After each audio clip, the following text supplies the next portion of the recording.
여러분 안녕하십니까? 오늘도 우리 주식시장이 흔들렸습니다. 어제 49조 원, 오늘 26조 원, 이틀 동안 주식시장에서 75조 원이 증발했습니다. 트럼프 행정부는 중국을 환율 조작국으로 지정했습니다. 25년 만의 일인데 무역 흑자를 내기 위해 중국이 외환시장에 개입했다는 게 미국의 주장입니다. 그 여파로 글로벌 증시는 혼돈에 빠졌습니다. 먼저 안건우 기자가 오늘 주식시장 상황을 보도합니다. 코스피는 개장 직후 1900선이 무너지며 1890선 초반대까지 밀렸습니다. 장중 1900선 아래로 떨어진 건 2016년 6월 이후 3년 1개월 만입니다. 개인과 외국인이 팔아치우며 하락을 주도했습니다. 주식시장을 떠받친 건 기관이었습니다. 장 초반 급락세였던 코스피는 연기금을 중심으로 한 기관 투자자들의 강한 매수세에 힘입어 낙폭이 줄었습니다.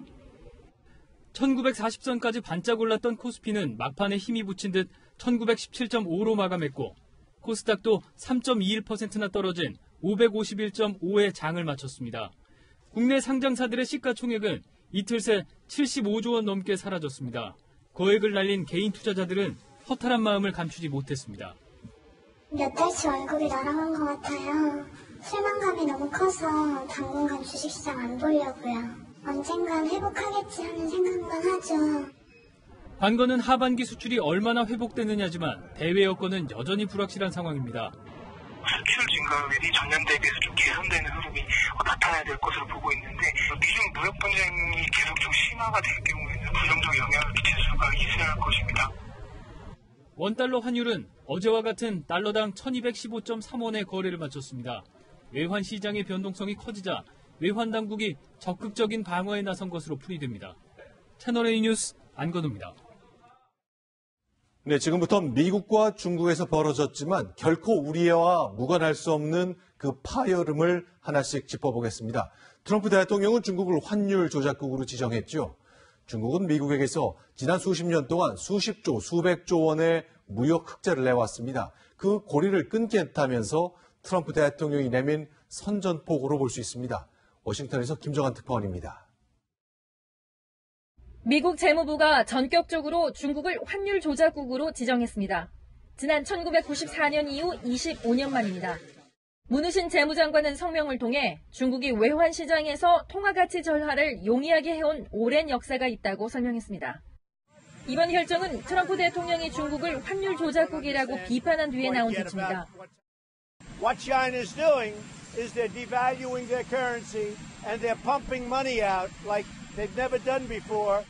중국의 위안화 가치가 심리적 저지선인 달러당 7위안을 넘자 무역 협상 대신 경제 전면전을 선택한 것으로 보입니다. 또 미국은 위안화 가치 하락이 제대로 개선되지 않을 경우 중국에 대한 미국 기업의 투자 제한 등의 제재 조치를 내릴 것으로 보입니다. 환율 조작국으로 지정을 하게 되면 일부 제품에 대한 수출 쿼터를 지정할 수가 있습니다. 미국으로 수출하는 양이 제한된다는 얘기. 이 중국 환율 조작국 지정으로 이 미중 간 무역 전쟁은 더욱 위험한 국면에 접어들었습니다.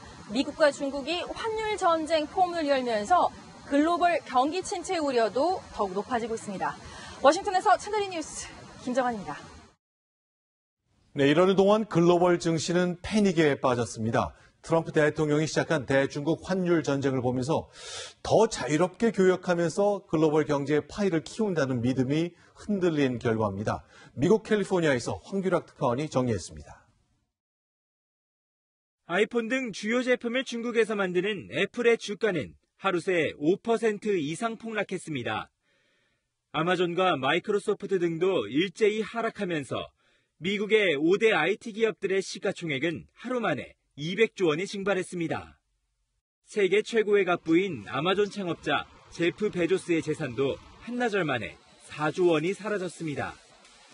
미중 무역전쟁 격화로 투자 심리가 급속히 얼어붙으면서 어제 뉴욕 증시의 3대 주가 지수는 올해 들어 가장 큰 폭으로 하락했습니다. So the sell-off we saw today happened because of concern that an already protracted trade battle is getting even longer. 역시 어제 일제히 하락 마감했던 유럽의 주요 증시는 한국 시간으로 오늘 오후 5시 현재 혼조세를 보이고 있습니다. 다만 가장 큰 폭으로 떨어졌던 영국 런던의 증시는 오늘도 하락세를 면치 못하고 있습니다. 미국 캘리포니아에서 채널A 뉴스 홍규락입니다. 네, 중국도 바로 맞대응에 나섰습니다. 일단 미국을 배신자로 불렀습니다. 그런 뒤에 미국산 농산물 수입을 중단하겠다고 발표했죠. 여기에 베이징과 하와이를 잇는 항공 노선을 멈춰 세우겠다고 발표했습니다. 관광도 무기로 삼겠다는 겁니다. 베이징에서 권호혁 특파원입니다.